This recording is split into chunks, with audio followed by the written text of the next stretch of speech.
El juego llamado Postal está prohibido en 13 países. En Australia y Nueva Zelanda es delito incluso poseer una copia. Siempre hay una parte de la cultura que nos permite dar rienda suelta a nuestros deseos más horribles y antisociales.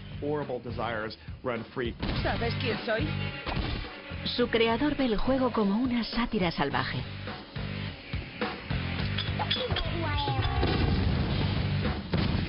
Postal es en realidad una parodia de la cultura popular americana de hoy.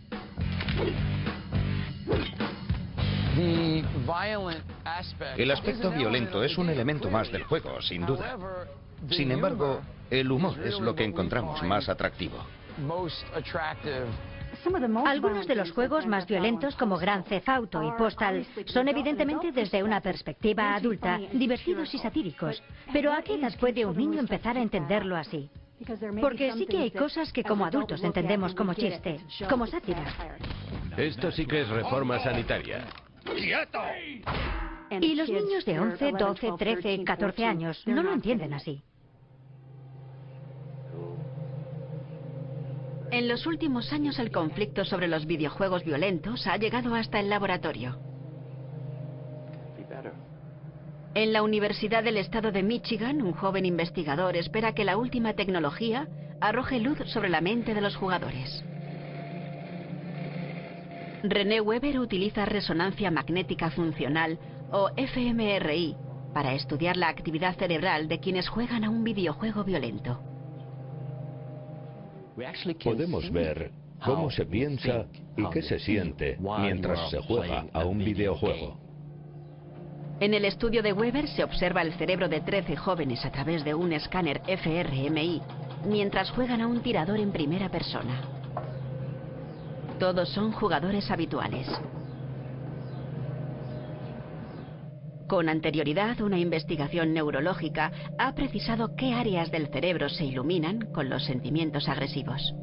El objeto del experimento es ver si se activan las mismas áreas cuando se juega a juegos violentos. Weber, jugador durante toda su vida adulta, quería probar que los juegos carecen de efectos negativos. Queríamos demostrar que un videojuego violento es solo un juego y no tiene nada que ver con pensamientos y afectos agresivos o incluso con el comportamiento agresivo. Weber quería pruebas científicas irrefutables que apoyaran su tesis de que los juegos son inofensivos. Los resultados de su experimento no fueron lo que esperaba. En el estudio de René Weber es la primera vez que la ciencia se ha fijado en la actividad cerebral de los chicos enfrascados en violencia virtual dura. No lo veo moverse ahí. Y hay menos movimiento en las imágenes. Mucho, sí. También presenta un mapa más interesante. Hay más actividad. Puede ser así porque está más sumergido en el juego.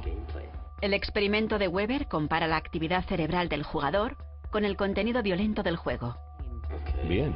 Oh, un buen córtex cingulado anterior. Weber encontró pruebas claras de efectos radicales en el cerebro. Los resultados nos dejaron con la boca abierta. Vimos que jugar a un juego de tirador en primera persona se traduce en actividad cerebral característica de pensamientos y afectos agresivos. El trabajo de Weber aporta pruebas concluyentes de que los juegos de tirador en primera persona producen impulsos agresivos en el cerebro del jugador.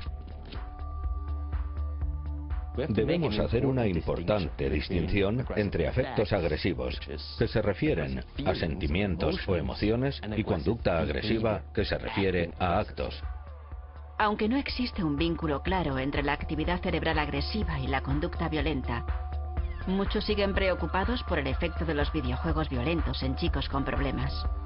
El problema no es que los juegos violentos hagan violentos a todos los chicos, sino que algunos chicos son violentos debido a los juegos. Jack Thompson es un abogado de Florida que se ha enfrentado repetidamente al sector del videojuego por sus productos violentos. Argumenta que la inmersión que provocan los tiradores en primera persona los aparta totalmente del resto. Es una modalidad de entretenimiento totalmente inédita en el mundo. Su naturaleza interactiva la hace mucho más potente.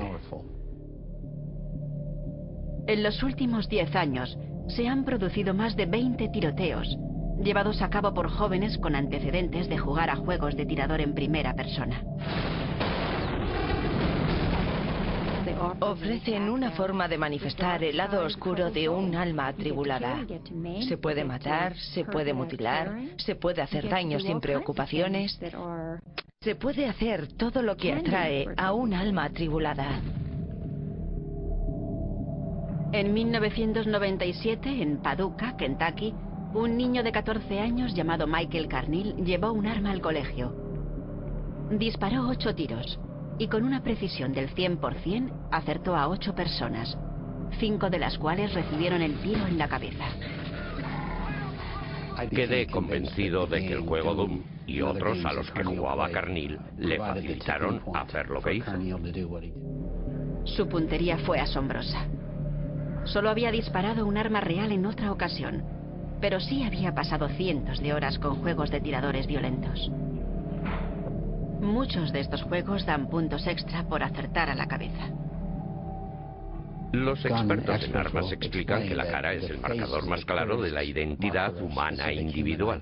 Por lo tanto, a no ser que estemos insensibilizados, no dispararemos a nadie en la cara, porque en esa última fracción de segundo les veremos el rostro sabiendo que se trata de un ser humano, de ese ser humano. El acontecimiento que manchó los juegos violentos ante la conciencia colectiva fue el de los asesinatos de Columbine. Por primera vez los jugadores se convirtieron en el enemigo. Después de Columbine, creció el deseo de detener a todos los jugadores. En las escuelas de todo el país, los psicólogos enviaban a niños a terapia porque les gustaban los juegos. Había niños castigados por comentar en clase los juegos que les gustaban o escribían en redacciones. Columbine fue el inicio de una guerra generacional, en el que los nacidos en los 50 comprobaron lo poco que sabían de la vida y la experiencia cultural de los jóvenes que estaban criando en su casa.